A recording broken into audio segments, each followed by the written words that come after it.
Let's now take a look at the rest of the Add, Edit, Contact activity. What you see displayed on the screen at the moment, starting at line 59, is the event listener for the Save Contact button when that button gets clicked.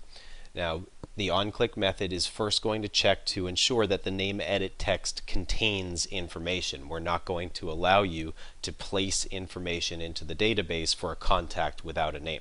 So as long as there's something in the name edit text field, then we'll create an anonymous inner class object, which is a subclass of async task.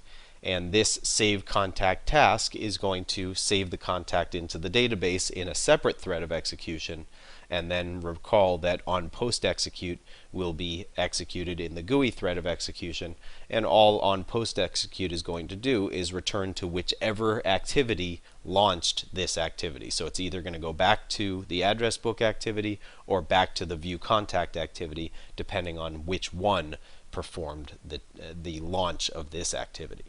So in the do in background method, you can see that we're simply calling save contact, and because we're not really using the parameters to do in background or on post execute, you can see that we simply specified object for async tasks 3 generic types when we create the new subclass of async task. Now, once we create the async task down here at line 84, we tell it to execute, and again, because we're not passing in any information to those other methods, you can see here we're just passing the value null cast to an object array. Now, if the name edit text is empty, instead we'll display an alert dialog with an error message indicating that you can't store a contact without a name. And finally, let's take a look at our save contact method, which is called from the asynchronous task. You can see once again here at line 105 we create an object of our database connector utility class, which we'll look at in the next video, and it's executing in the context of this activity.